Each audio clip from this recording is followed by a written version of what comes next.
ಸಮಸ್ತ ಕನ್ನಡಿಗರಿಗೆ ನಮಸ್ಕಾರ. ನೀವು ನೋಡ್ತಾ ಇದ್ದೀರಾ ಪಿಪಿ ನ್ಯೂಸ್ ಕನ್ನಡ. ನಾನು ಪೂರ್ಣ. ಆಂಧ್ರ ಪ್ರದೇಶದ ರಾಜಕೀಯ ವಲಯದಲ್ಲಿ ಇದೀಗ ಭಾರಿ ಸಂಚಲನ ಸೃಷ್ಟಿಯಾಗಿದೆ. ರೈಲ್ವೆ ಕೊಡೂರು ಕ್ಷೇತ್ರದ ಜನಸೇನಾ ಶಾಸಕ ಆರವ್ ಶ್ರೀಧರ್ ವಿರುದ್ಧ ಮಹಿಳೆಯೊಬ್ಬರು ಗಂಭೀರ ಲೈಂಗಿಕ ದೌರ್ಜನ್ಯದ ಆರೋಪ ಮಾಡಿದ್ದಾರೆ.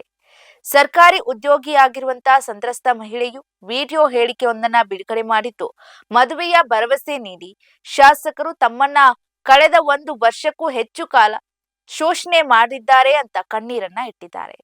ಸಂತ್ರಸ್ತೆಯ ಗಂಭೀರ ಆರೋಪಗಳನ್ನ ನೋಡೋದಾದ್ರೆ 2024ರ ವಿಧಾನಸಭಾ ಚುನಾವಣೆಯಲ್ಲಿ ಶಾಸಕರಾಗಿ ಆಯ್ಕೆಯಾದ ನಂತರ ಶ್ರೀಧರ್ ಅವರ ವರ್ತನೆ ಬದಲಾಯಿತು ಅಂತ ಮಹಿಳೆ ದೂರಿದ್ದಾರೆ. ತಮ್ಮನ್ನು ಕಾಡಿನಲ್ಲಿ ನಿರ್ಜನ ಪ್ರದೇಶಕ್ಕೆ ಕರೆದೊಯ್ದು ಹಲ್ಲೆ ನಡೆಸಲಾಗಿತ್ತು ಅಂತ ಆರೋಪಿಸಿದ್ದಾರೆ.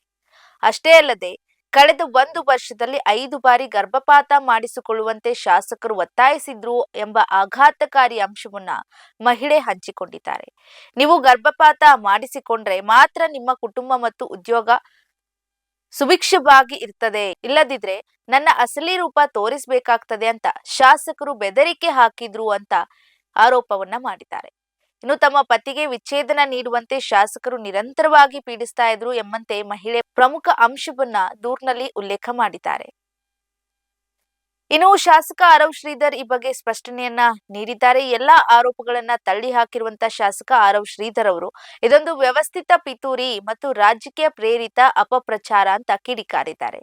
ತಮ್ಮ ವಿರುದ್ಧ ಸುಳ್ಳು ಹಬ್ಬಿಸಲು ಡೀಪ್ ಫೇಕ್ ತಂತ್ರಜ್ಞಾನವನ್ನ ಬಳಸಲಾಗ್ತಿದೆ ಅಂತ ವಾದವನ್ನ ಮಾಡಿದ್ದಾರೆ. ನಾನು 2021ರಿಂದ ಸರಪಂಚನಾಗಿ ಸಾರ್ವಜನಿಕ ಸೇವೆಯಲ್ಲಿದ್ದೇನೆ. ನನ್ನ ಚಾರಿತ್ರ್ಯದ ಬಗ್ಗೆ ಈವರೆಗೂ ಯಾರೂ ಬೆರಳು ತೋರಿಸಿಲ್ಲ. ಉಪಮುಖ್ಯಮಂತ್ರಿ ಪವನ್ ಕಲ್ಯಾಣ್ ಅವರು ಕೂಡ ಆದರ್ಶಗಳನ್ನ ಪಾಲಿಸ್ತಿರುವಂತಹ ನನ್ನ ವರ್ಚಸ್ಸಿಗೆ ಮಸಿ ಬಳಿಯೋದಕ್ಕೆ ಪ್ರಯತ್ನಗಳು ನಡೀತಾ ಇದೆ ಅಂತ ಹೇಳಿ ಸಮರ್ಥಿಸಿಕೊಂಡಿದ್ದಾರೆ. ಕಳೆದ 6 ತಿಂಗಳಿನಿಂದ ತಮಗೆ ಕಿರುಕುಳ ನೀಡಲಾಗ್ತಾ ಇದೆ ಅಂತ ಶ್ರೀಧರ್ ಅವರು ಉಲ್ಟಾ ಆರೋಪವನ್ನ ಮಾಡಿದ್ದಾರೆ ಮಹಿಳೆಯ ಮೇಲೆ. ಈ ಬಗ್ಗೆ ತಮ್ಮ ತಾಯಿ ಈಗಾಗಲೇ ಪೊಲೀಸ್ ದೂರು ದಾಖಲಿಸಿದ್ದಾರೆ ಅಂತ ಮಾಹಿತಿ ನೀಡಿದಂತಹ ಅವರು ತಮ್ಮ ವಿರುದ್ಧ ಸುಳ್ಳು ಆರೋಪ ಮಾಡುತ್ತಿರುವವರನ್ನ ಪತ್ತೆ ಹಚ್ಚಿ ನ್ಯಾಯಾಲಯದ ಮೂಲಕ ಕಠಿಣ ಕಾನೂನು ಕ್ರಮ ಕೈಗೊಳ್ಳುವುದಾಗಿ ಎಚ್ಚರಿಸಿದ್ದಾರೆ. ಸದ್ಯ ಈ ಪ್ರಕರಣವು ರಾಜಕೀಯವಾಗಿ ಪವನ್ ಕಲ್ಯಾಣ್ ಅವರ ನೇತೃತ್ವದ ಜನಸೇನಾ ಪಕ್ಷಕ್ಕೆ ಮುಜುಗರ ತಂದಿದ್ದು, ಪೊಲೀಸ್ ತನಿಖೆಯ ನಂತರ ಸತ್ಯಾಸತ್ಯತೆಗಳು ಹೊರಬರಬೇಕಾಗಿದೆ. ಇದಾಗಿತ್ತು ಈ ಹೊತ್ತಿನ ಸುದ್ದಿ ವಿಶೇಷ.